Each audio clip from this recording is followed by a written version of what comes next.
I am the Vice President and Executive Director of Aspen Digital. We are a program of the Aspen Institute.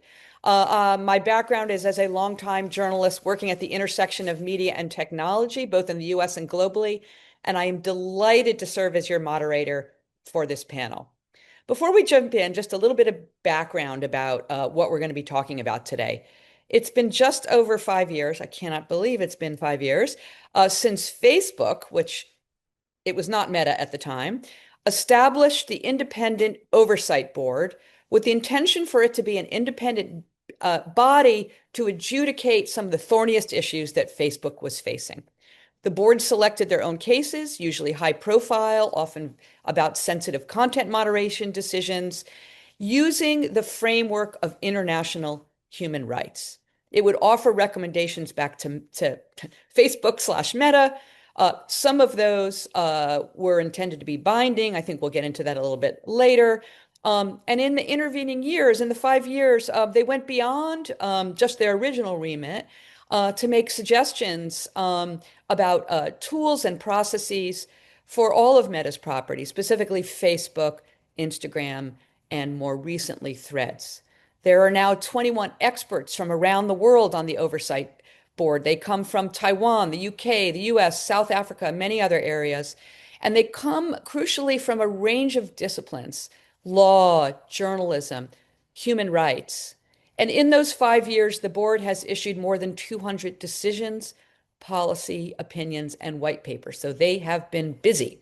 We're thrilled that we have two members of the Oversight Board here today, plus two others. I'm going to introduce them in a minute to talk about what we've learned from the Oversight Board experiment and where we go from here.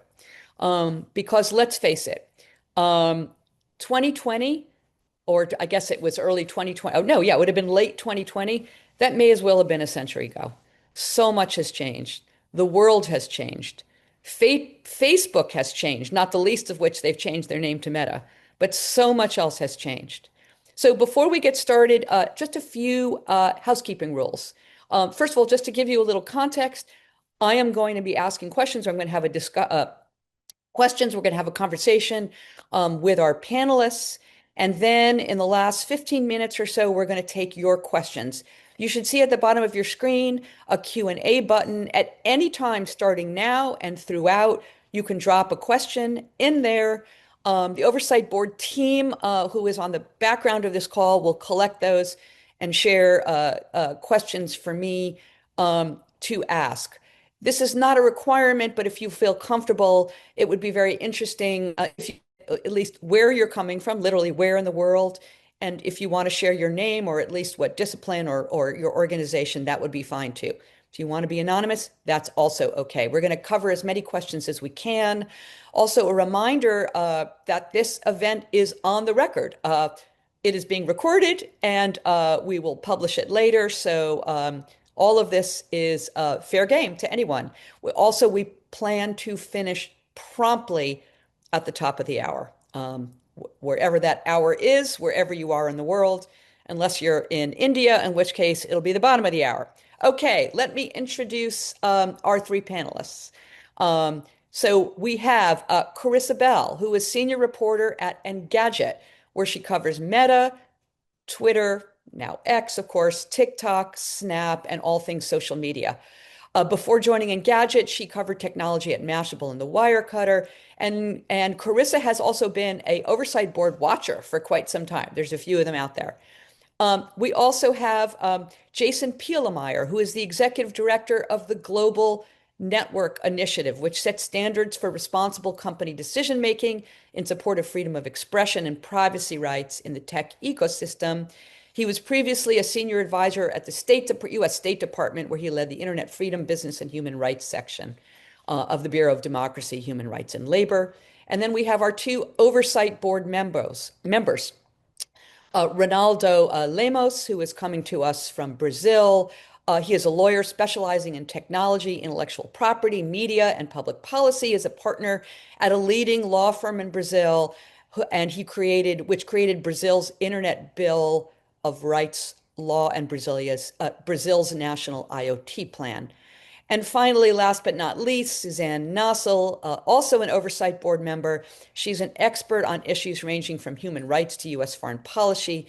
She was most recently the CEO of PEN America. Prior to that, she was the CEO of Human Rights Watch, executive director of Amnesty International, and co-author of a wonderful book that I have read and I highly recommend called Dare to Speak, Defending Free Speech for All. I just want to note before we get started that we did originally have a representative from Meta as part of this panel. He had to cancel just yesterday for a scheduling conflict. And unfortunately, Meta tells us that they could not make anybody else available. So we are going to be talking about Meta without them here. But that's the way it goes. All right. I want to start my questions and discussion. First, I want to look back for the last 5 years, but of course, then we're going to move to looking forward. Suzanne, I'm going to start with you. So I remember very well you joined the Oversight Board just a little bit after it was established. So I'm just curious, what did you expect going in, and how did your expectations from your actual experience on the Oversight Board? Basically, what did you discover? Sure. Thanks so much, Vivian. Look, I joined the board very much with the notion that this was an experiment, but I thought it was a valuable experiment because I was not in favor of a completely unregulated Wild West on social media. I didn't think the right answer was having Silicon Valley companies make all these consequential decisions about what we saw, read, who we could be in dialogue with on their own in isolation. And I didn't see government regulation as the answer. And so this was kind of a third way. I thought a worthwhile experiment. I thought better to be part of it than to be on the outside of it, kind of criticizing it. Better to be in the room trying to shape it. And a piece that was very important to me was who was already on the board and the stature of those individuals and the seriousness with which I could see that they were approaching the task. And I would say the experience has been, on the whole, kind of a heartening and actually quite inspiring one, although perhaps not in the ways that people anticipated. When we were first created, people used to use the phrase, Supreme Court of Facebook. And there was this notion somehow that we could bring a company like Meta to heel, that they would empower a group of outside experts to, order them to shut down whole areas of content, to silence people, to elevate lesser heard voices, to compromise on their commercial imperatives in the name of human rights. And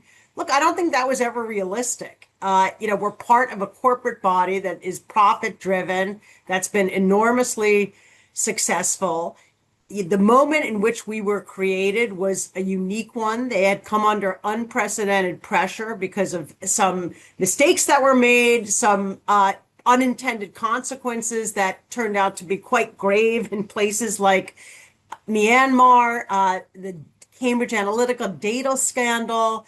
And, they had this notion invented by a law professor at Harvard that perhaps by bringing in this outside group of experts, they could get themselves out of the hot seat on some of these very controversial issues. And the notion that international human rights law could be a benchmark to bring some objectivity to these kinds of decisions was very original. I think the genesis, or an important catalyst, was the work of the Special Rapporteur on Freedom of Expression, David Kay, who wrote about this idea of applying international human rights law. And so the idea that we were let into the tent to undertake this task, we were given certain powers, the ability to ask Meta questions, to dig into certain issues, to force them to respond to our recommendations, whether they say yes or no. And they have said yes or a partial yes in about 75% of the over 300 recommendations that we've made over the years,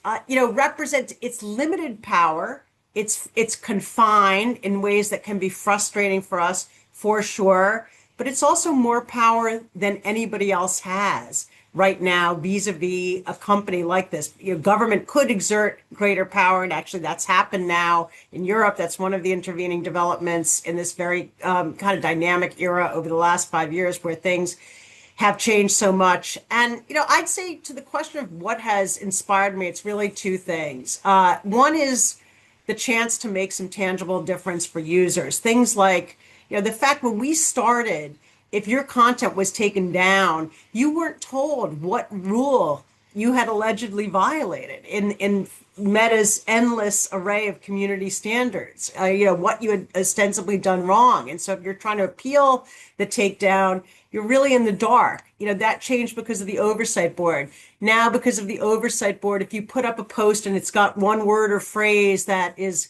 kind of a trigger word that might be banned, say, under the company's hate speech policy, you get a notification to say, if you phrase this way, the post is going to be taken down. So you have an opportunity to edit or reword so that the rest of your expression can go forward. And the report that we published at the 5-year anniversary just last month details a pretty substantial index of those kinds of tangible improvements for users. So that has been inspiring to be able to make a difference, and particularly things that apply to billions of users worldwide. And then finally, just the chance to work with this group in this kind of earnest and utterly uncynical project from our standpoint. We really kind of come at this trying to, with an open mind, working across geographical, philosophical differences. There are a number of American conservatives on the board. I'm more liberal. There's no other setting in my life where I get to work so intensively with people from such different backgrounds who come at issues so differently and have to kind of grope together and reach together toward a reasoned consensus that we're going to publish and make available to the world. And I'd say at a time of polarization and retreat from reasoned, fact-based discourse, just being part of that has been pretty inspiring.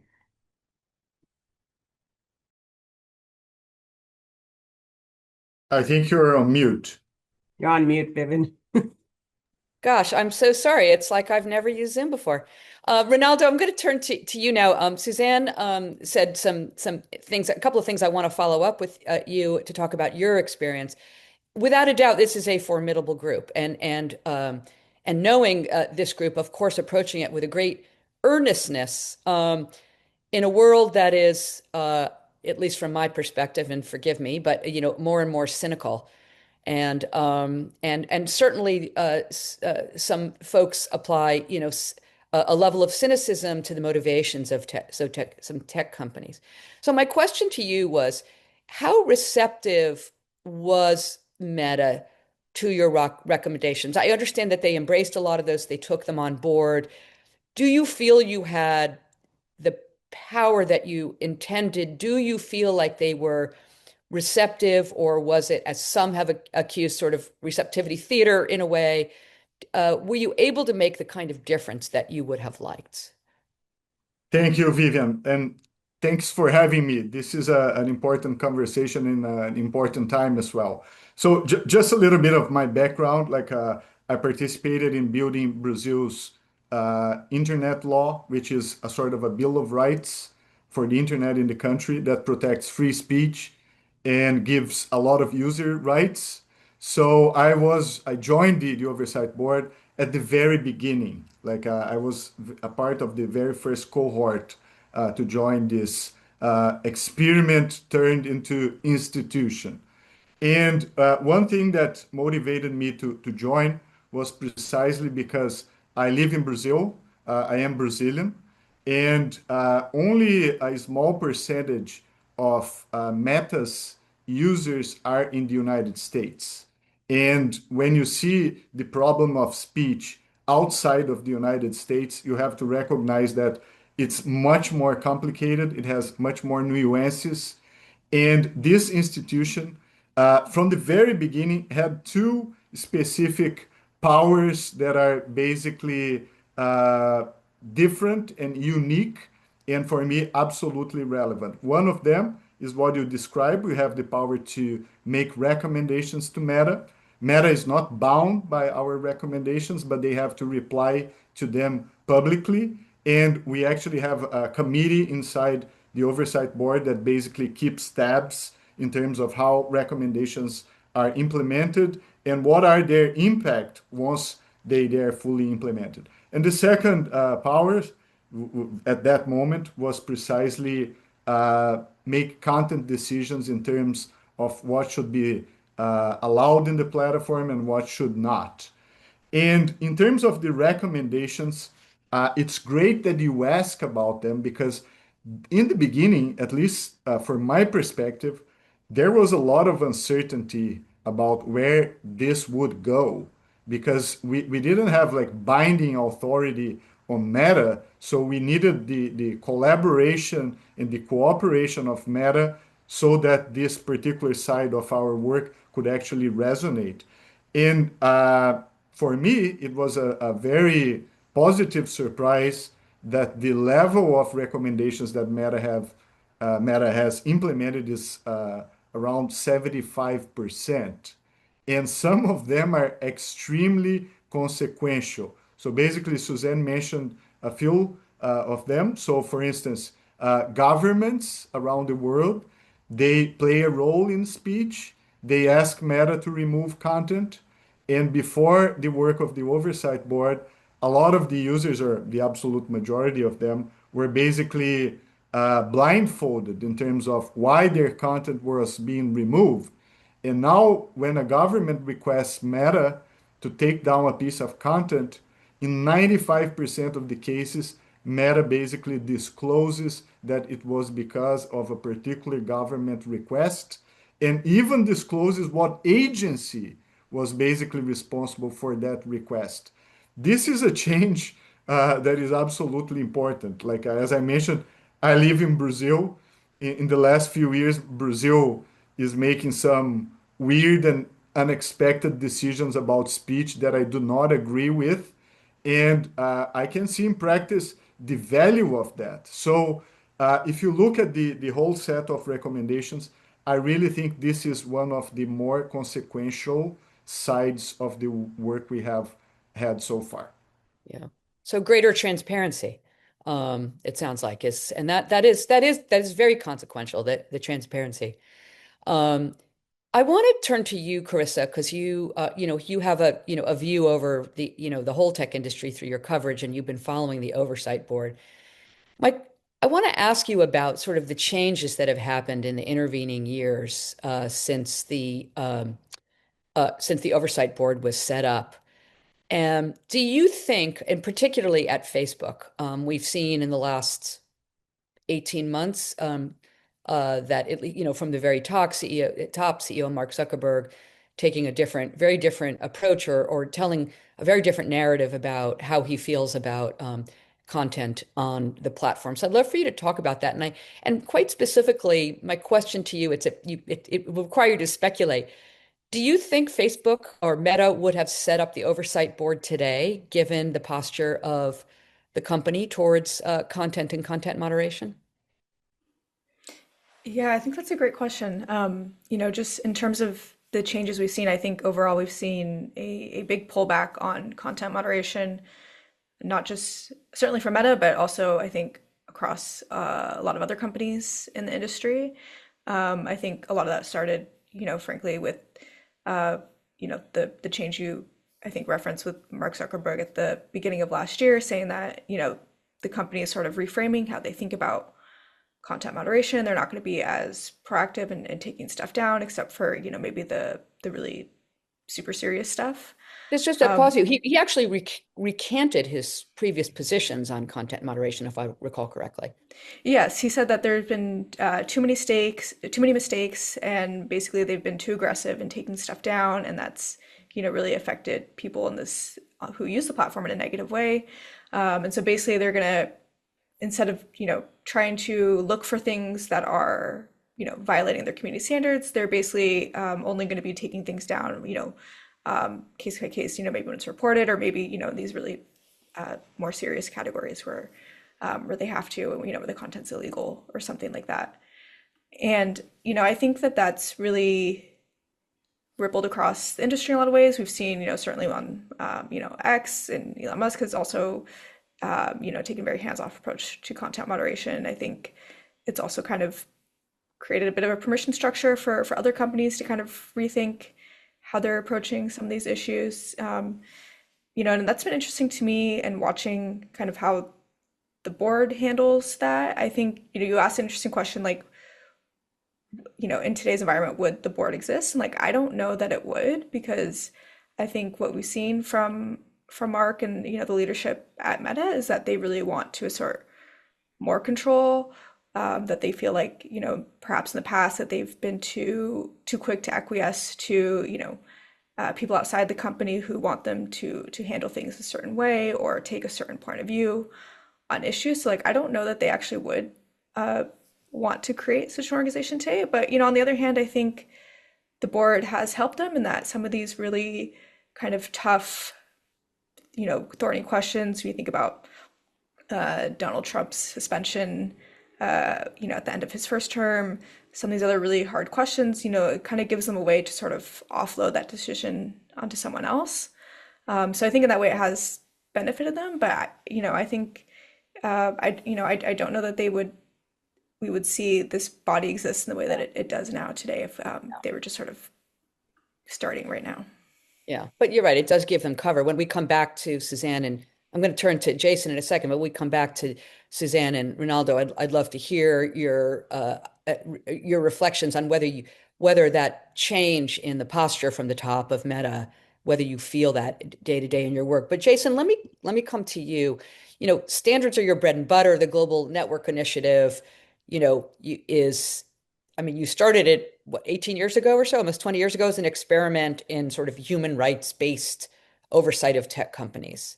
So I'm curious what you have learned of your time at GNI that might be relevant to the Oversight Board today and its viability going forward. Specifically, I also want to ask you, can you imagine, because I know it is long from the beginning been an aspiration of the Oversight Board that they might be of service to the other platforms as well. So I'm curious how viable you think that is. Thanks, Vivian, and thanks very much to the Oversight Board for inviting me to participate, and to everyone who's joined us. It's a good question, right? And I think Ronaldo in his comments talked about one of the sort of key moments in, I think, what we could consider the brief but very full history of content regulation on the internet, which was the Marco Civil Act.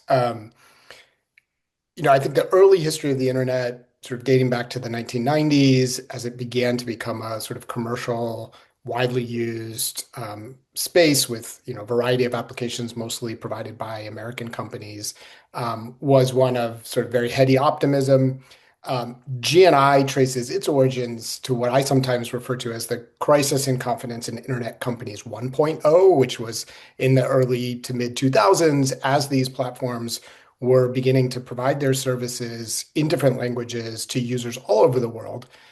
In retrospect, not surprisingly, governments became very interested in the content that they were facilitating and the data that they were storing, and came after them to try and implement domestic laws and assert their power.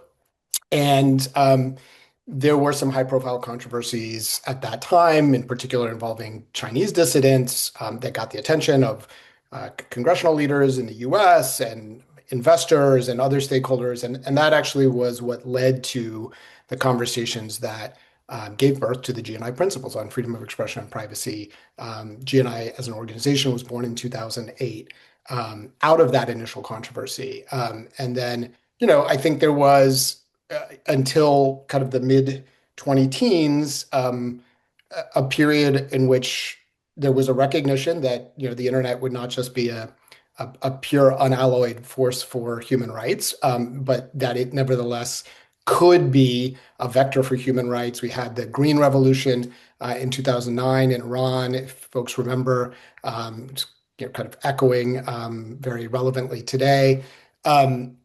And so there was kind of this period of experimenting in self-regulation, initiatives like GNI, efforts to try and sort of bring different stakeholders together to address the recognized challenges that we saw, whether they were challenges presented by governments or by users or the companies themselves.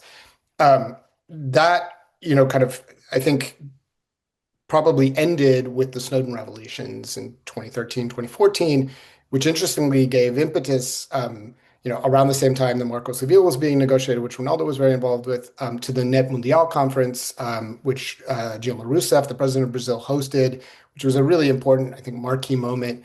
And that, I think, was another pivot point. And then, I think we can fast forward to the elections in the US and in 2018 and the crisis around Cambridge Analytica and the concerns that were raised there. And the Oversight Board sort of comes about in that sort of crisis moment. So I guess what I'm trying to do is contextualize the Oversight Board within this broader history. It often takes crises and this is probably a maxim that could apply more broadly outside of the tech sector, but in the short history of the internet and tech companies, it's often taken sort of high-profile moments of crisis to create the conditions for experimentation and change. And then the question is, as the next crisis evolves or as we move past the crisis of the moment, can these institutions really kind of develop this sort of infrastructure, credibility, and flexibility that they need to thrive and sort of be sustainable? I think just looking at the history of GNI, what's helped us is one, governments have continued to try and pressure tech companies in ways that are deeply problematic. And, that's ebbed and flowed, and it's been different countries. Obviously, China was center of concern at the beginning. Today, the US is much more relevant to some of these conversations. But the key questions have been, continue to be quite relevant. In addition, our framework, like the oversight boards, is what I think is an enduring one, right? International human rights law. That entire system is also being challenged in ways that were perhaps difficult to imagine even just a few years ago. But I believe it is resilient, and I'm certainly dedicating myself and our organizational capacities to try and bolster it. And I think that is a source of strength for GNI and also for the Oversight Board. And then I think the other key point, which Vivian, you alluded to, is sort of the breadth of engagement and participation, right? So GNI has grown its membership from what were sort of 20 mostly US-based tech companies, investors, and civil society organizations and academics back in 2008 to over 115 members today. We've really put global into the Global Network Initiative, and that has allowed us to sort of grow and become more sustainable. I think for the Oversight Board, its next chapter, I think it has grown. The board itself has grown. It has become more diverse. There are more board members, but also looking to expand its remit and the sort of lessons that it's learned to a wider range of tech companies, engaging with a wide range of governments and other relevant actors is something I know that the Oversight Board is working hard at, and I think will be critical. Thank you. Thank you. So that's a good, thank you for that historical context. That's very helpful. And you also gave me the perfect segue to sort of pivoting to talking about today and the future. Ronaldo, let me come back to you. In the 5-year, the report, the 5-year summary, there's a lot there about how the Oversight Board wants to expand its remit. So I'd like to understand that better. What's feasible? Is that feasible? How open do you think Meta is to an expanded remit, given the context and the changes there? And also, if you can talk a little bit about how, obviously, one other big change that has happened, enormous change that has happened in the last 5 years, is the expansion and the ubiquity of AI content. AI, of course, as we know, has been around since the 50s, but it's really only since November 30th, 2022, when ChatGPT was unleashed to the public, that it really has kind of taken off. So but please, if you could address that, that would be great. Thank you so much, Vivian. So basically, I think one of the most important aspects of our work is the ability to decide our own cases. So we pick the cases. And one thing that is relevant is the technological environment is always changing. And I think the Oversight Board, in quite a few cases, had the opportunity to be ahead of the curve in the sense that making decisions that basically even other tech companies didn't pause to basically come up with policies and guidelines. And I think AI is precisely a good example of that. So, because of the decision of the Oversight Board, we came up with this possibility and a recommendation for Meta that it should adopt labeling for AI content. And that happened like quite a few months ago before every industry player decided to take labeling seriously. The Oversight Board was already talking about it. And the other example that I think it's really important is the decision we had about celebrities that were being their images used to basically use AI to undress them or to put them in basically positions that are unacceptable using AI. And I think that also happened like many months ago, like really before what we are seeing happening with Grok right now and the entire So let me problem just of pause right there. hate. Have you seen, just a pause and I'll let you continue. Have you seen, have all the Meta properties been compliant on those guidelines? We've been keeping track in regards to that, Vivian, Yeah, and we are surprisingly positive in the sense that how right. seriously that was taken. Because Yeah, basically, even though our cases were about celebrities, that problem basically affects everyone, right? You can use AI to basically undress a picture of anyone on the internet. And our decision applies to everyone. It doesn't apply only to yeah. celebrities. It's not a right of celebrities. And as I said, this is a recommendation we made to Meta, and we keep tabs and we see the numbers. And the numbers are huge because we exercise our work over billions of users of Meta. And I think like pointing the company in that direction is absolutely relevant. As we see, what happened to X was no surprise for anyone following the work of the Oversight Board. And I think this is absolutely relevant. So, to answer your question, one way for us to keep evolving, besides expanding our jurisdiction, we now deal with content on threads as well. We are taking up systemic risk assessment that I think expands our capacities as well. But it's always to keep track of what's going on in terms of technology changes. And also, it's important to mention very quickly that we do not shy away from really difficult issues. So, for instance, the world is full of conflicts right now. If you look, there are these Uh-oh. Uh-oh. Did anybody else lose him? Is it all of that us? Yeah. basically, Oh, there he is. Okay. Sorry, yeah. Ronaldo, you cut out for just a second. Go ahead. Please go ahead. Sure. What I was basically saying is that we do not shy away from conflicts and difficult decisions involving them. So, if you take, for instance, the case of Iran, we have a very consequential decision that basically allowed users in Iran to post content asking for down to Khamenei that basically was being massively removed by Meta. And we did that like many months ago. So, these are two ways that I see that the board can move forward in picking cases, trying to be ahead of the curve in terms of technological changes, and basically looking into very hard situations as they happen and making consequential decisions about them. Thank you. Thank you, Ronaldo. Suzanne, let me come back to you for more. I also want to harken back to a question I had earlier, which is, have you felt in any way on the Oversight Board's work, sort of have you felt viscerally or not or directly the changes, the different posture that Meta is taking about content and broadly? I mean, Meta is a U.S. company. The political climate in the United States has changed profoundly, including an administration in the White House that is hostile to anything that is perceived as content moderation. So, I, Vivian, you've muted yourself mid-question. geez, I'm so sorry.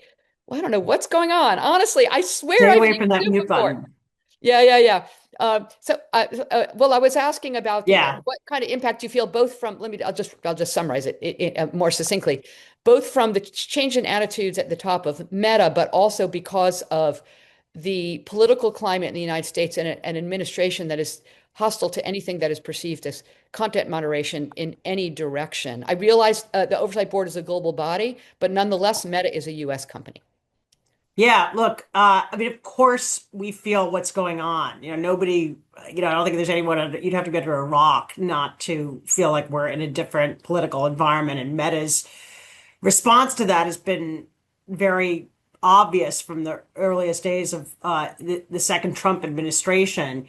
You know, to me, that underscores the importance of the board because we are independent in our decision making. We depend on Meta in a variety of different ways, and I feel strongly we shouldn't try to downplay that. But when we render a decision on a case, they do not influence that. And so our ability to take on tough issues like transgender, content about transgender athletes in sports or River to the Sea that are highly contested and kind of bring our expert perspective to that, I think becomes more important in a political environment like this where there is a tremendous amount of pressure. And people read the January 7th, 2024 announcements by Mark Zuckerberg where they pared back moderation of certain topics as a retreat from content moderation in its entirely. I got asked after that, is Meta still moderating content? Yes, they are. They did modify a few policies, but they have hundreds of different, policy lines that are implemented across the platform. And so there is still a tremendous role in terms of the line drawing that is going on across billions of posts day in and day out. I think another, to me, way in which these changes have underscored the importance of the board, you touched on this, is that, when we were created 5 years ago, I think Meta really did in many ways see itself as very much a global company. It's so much of its user base was international. They really wanted to bring in that perspective, and the composition of the board from its inception has reflected that. But over the last year, I think Meta has become a more U.S. company. It's more attentive to its masters here. It's more cognizant of the ways in which government action here in the U.S. could be consequential, even existential for the company's future. And so, as that shift has taken place internally, I think we offer something of a counterweight where we remain this international body. We bring in the perspectives of users around the world. And, one point to make is that all the decisions that we make apply globally. There was a question I saw in the chat, and we can get into this in further detail, but we don't review situations where Meta is adhering to national law. If they're contacted by the FBI about taking something down, that case is not going to come to us.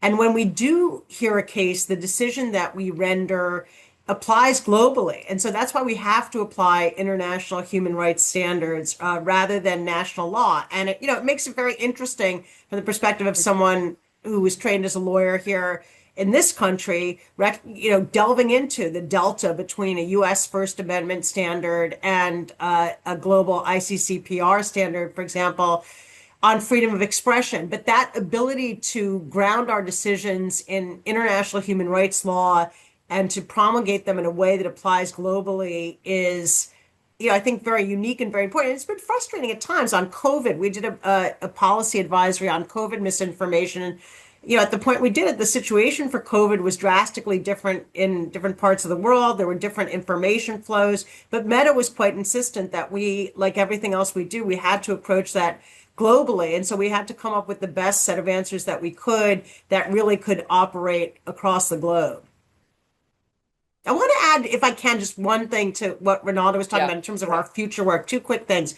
One is that our remit is expanding to include account suspensions, which, for us is a huge step forward. We've, from day one, recognized that constitutes a huge concern from a free expression perspective, that it has to be subject to oversight and transparent rules. And so we're very eager to get into that. And then the second is a deep exploration that we have underway now to really think about how our approach and reliance on international human rights law can apply not just to AI influence content on social media, but to the output of chat bots, because so much of our discourse is moving Right. to the chatbot arena, and it raises all sorts of implications, many of which are resonant with the kinds of cases that we've worked on.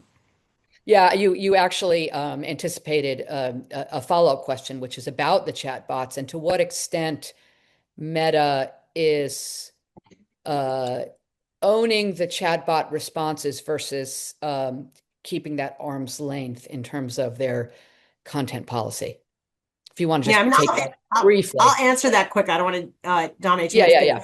look, Meta. I mean, it's complicated for Meta because obviously they've got a huge AI play that, but right now they're not one of the leading uh, Yeah, chatbot platforms, LLMs, and so they're in a kind of incredible competition in yeah, terms of how they're going to be positioned for this future. So I'd say the kinds of concerns we deal with are probably not uppermost, at this stage in that part of the company, and some of the most high profile cases in relation to, legally questionable content on chatbots have arisen in the context of other platforms. But, we do see ourselves as guardians of free speech and human rights kind of across the digital ecosystem. So when we do research and white papers and other explorations, we're thinking about meta properties, but also more broadly, with the idea, I think it'll, I would not count Meta out for a second, just how well they've done in so many of the things they've undertaken. So I think they will get there at some point, but, we're looking at those that are kind of there now, the issues that are arising and how you bring a human rights lens to that. yeah. Thank you. We're going to come to your questions in just a moment. So reminder, you can still drop questions into the Q&A via the Q&A button at the bottom of your screen. But Karissa, just quickly, I want to come back to you and ask you, we're seeing, certainly seems to be almost no appetite or I should say there's probably appetite, but there's no momentum for regulation at the federal level in the United States. There's a lot of action happening at the states, in individual states in America. But that is not true internationally. As I'm sure everybody in this call knows, Australia has just banned platforms for under 16-year-olds. Denmark is possibly following suit. There's a lot of debate about this. Many people applaud it. Others, like UNICEF, are warning about, the restrictions on access to information and community for teens. So I'm just curious, as you report across all of the platforms, how do you think the platforms are going to adjudicate these different points of view and different national sensibilities in terms of regulating? And at least from my perspective, regulation around kids and teens is sort of the camel's nose. I feel like it's sort of the low-hanging fruit that can then extend on to other cohorts. Yeah, thanks for bringing this up because I think this is a massive issue that I think often can get a little bit lost in like these wider conversations about like safety and moderation. And I think the two things that you brought up at the beginning are very much related, which is the fact that there has been no meaningful regulation of these companies in the US. And so what we've seen is that that's resulted in these kind of really sweeping laws in other places that are just looking to kind of, ban young people wholesale or like put these really kind of strict age-based restrictions on social media platforms. And I think those, like, you can very clearly see like that one caused the other.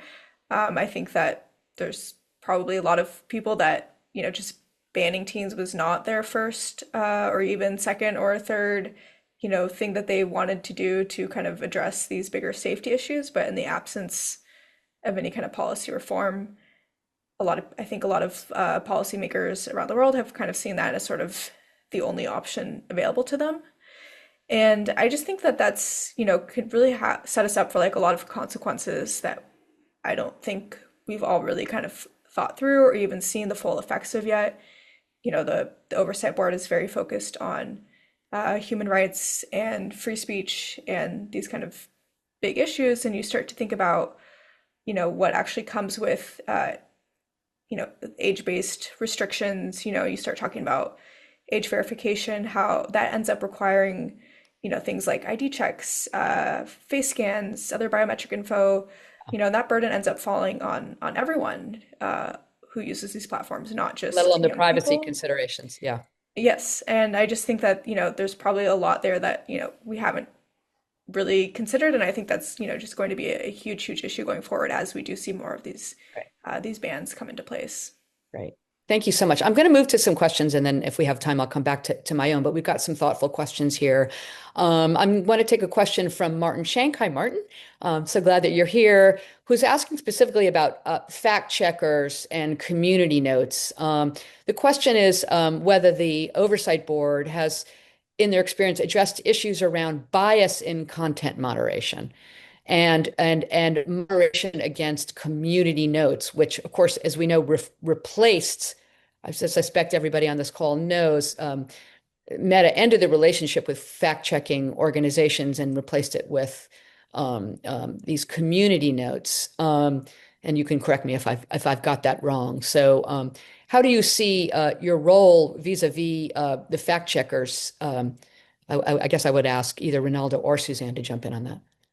I mean, I can jump in just because I have been sort of focused on this because we are in the middle of a policy advisory opinion that Meta asked us to render about the expansion of community notes globally. And so that's been an opportunity for us to really dig into how community notes work, to talk to a lot of stakeholders about what the concerns are with community notes and what some of the benefits are and how they can bring important context. And so we're in the middle of a kind of give and take analyzing those very questions. I would say we don't have as much data as we would like about fact checking, and the opinion is going to be less focused on how fact checking has worked than on how community notes works. But obviously, when you think about the role of those processes as counterweights to misinformation, you have to look at the breadth of the tool. So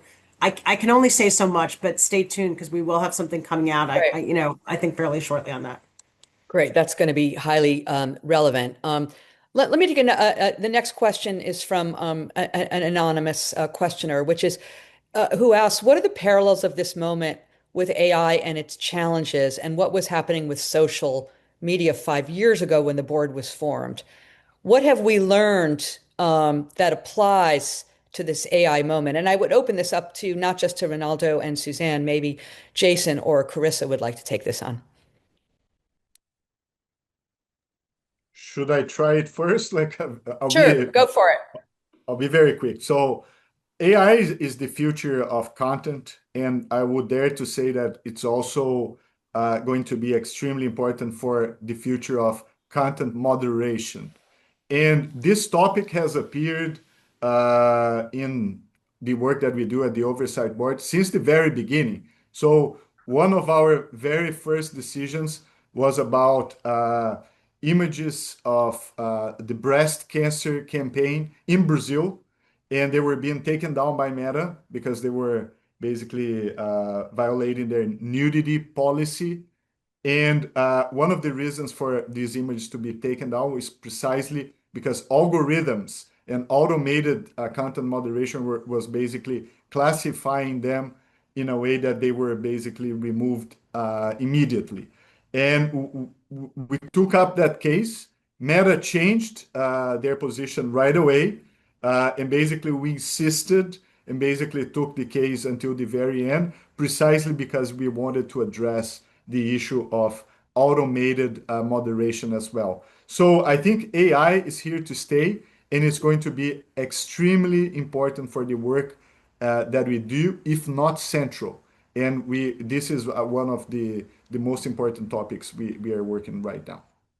Great. Jason, you unmuted, so maybe you want to just jump in on this quickly? Sure, happy to. I think just building on what Ronaldo said, I think AI is not just the future of content, both content generation and content moderation. It's also the present, and it's been happening for quite some time. So, for those of us, Ronaldo mentioned, there have been a series of Oversight Board decisions to get into the way algorithms work in feeds and content moderation.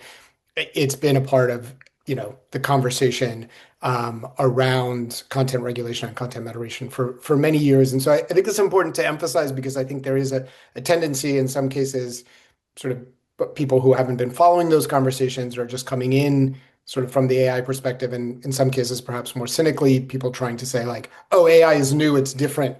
We need to put it in a different box. We need to address it with different ethics and not necessarily using human rights frameworks. We need to use different oversight and governance mechanisms, not necessarily ones that have already been established and have a track record. So I think, it is when it comes to content generation and content regulation and moderation, the Oversight Board clearly will continue to have, I think, many important opportunities to build on what it has already done to address the role of machine learning and algorithms at Thank you. Meta and hopefully more broadly. That's very helpful. Thank you. We're coming toward the top of the hour, and I do want to get a couple more questions in. Suzanne, I will direct this one to you. This is a question from Tom Barfield, who's with AFP, who asks, how safe is the board? This is a great question. How safe is the board from Meta deciding to get rid of it in the same way that we saw with fact checking? Yeah, look, while we're an independent body for the perspective of the cases that we take and the decisions that we render, we are dependent on Meta for our funding, which gets put into a kind of trust account periodically. And we have not had success getting other companies to engage with us. Never mind, actually underwrite our support, our organization and the work that we do. And so it's definitely something that we think about. We are sort of at the mercy of Meta in a very real way. I think the more, that affects how we engage with the company. It can't not. I mean, some people, I think, believe we could operate drastically differently. And, we could, but then we probably wouldn't exist any longer. And then we would forfeit the influence of the power that we do have. And so that, for us as board members, that looms very large. And, I think a lot will depend kind of on this transition to engage our work more deeply in AI and being able to apply these principles to kind of the new frontiers and technologies that Meta and other companies are engaging in, and being able to show our continued relevance. And, also, frankly, that it matters to civil society and to users around the world, notwithstanding the limitations, that there's still value recognized in what we do. And I think that's the case. And that's one of the reasons we wanted to set it all out on the occasion of the 5th anniversary to sort of make the point about how unique this is and what we have been able to accomplish, with the hope that fuels the momentum. And I do think that's why Meta has kept us around. I mean, if you look at these other exercises in advisory groups by other content companies, they really pale in comparison. I mean, obviously, at Twitter, that was a great embarrassment. They assembled this kind of high-level panel only to basically disband it before it ever met. But even the other companies, those are bodies that have no powers. The company convenes a meeting when it wants to. Maybe it tells people a little bit about what they're doing, but they don't have any of the authorities that we do. Even as constrained as those are. And so, I think it's the value that derives from that has kept Meta invested as long as it has been, and the recognition that from a civil society perspective and the standpoint of global users, that having this body really matters. And I think, as long as they continue to feel that's the case, I think there will be a future for the board. Yeah. Yeah, it's very interesting. You do operate at an extraordinary degree of independence in terms of selecting what cases you want to take up and all of that, and yet you are 100% financially dependent on Meta. So it's an interesting dynamic, to be sure. This is a question from Gypsy Sullen Kaiser, who asks about Chris. I'm going to give this one to you. Who asks about the U.S. administration's position on free expression and how, I'm reading the question, how this is presented in relation to the EU. Obviously, the US, there has always been a delta between the EU and US position. I would say it's safe to say that has significantly widened in relation to the EU Digital Services Act specifically. Does this have a bearing on how users experience freedom of expression online? Yeah, it's a good question. I think, when the Digital Services Act first came online, we did see that there were some changes that Meta and other companies had to make in order to comply with it. Like some of those have indirectly affected users in the US. Some have only applied to people in the EU. From the US perspective, I think we've also seen cases where the executives at these companies, Mark Zuckerberg, for example, who have gotten closer to the current administration, that they have tried to kind of suggest that maybe some of these are going too far. I think that there were some cases where there was conversations between the administration and that maybe these some of these European laws have gone too far and that they shouldn't be trying to like regulate American companies. I do think it is a good kind of counterpoint. Earlier, I was talking about how we've had this lack of regulation in the US, and I think in Europe it has been a different story where they have been trying to carve out some policies and hold companies accountable in some interesting ways. But I think we sort of also have seen some of the limitations of those measures, and the fact that these aren't US companies, they can kind of make carve outs where maybe certain things apply only to people in certain regions. I think that really has kind of limited their impact. Thanks, Chris. And I think, Jason, you wanted to jump in quickly on this. Just quickly to sort of echo something that I hear often from our members and many in sort of civil society working around the world, that international human rights law does permit restriction of free expression in certain circumstances, as the Oversight Board members know better than almost anyone else and have consistently reminded us. And that means it's not the same as the U.S. First Amendment. And so insisting that the rest of the world has to follow U.S. approaches to free expression is also an imposition on many other countries around the world, and limits the ability to legitimately address challenges that they might see and identify through democratic means ways to address. And so, this tension is not new. It goes back many decades, and it will continue to be a source of sort of back and forth. And I think the Oversight Board has done a lot of really interesting work to kind of articulate the different ways of understanding free expression in different contexts and jurisdictions. And the more that can be done on that, I think the better.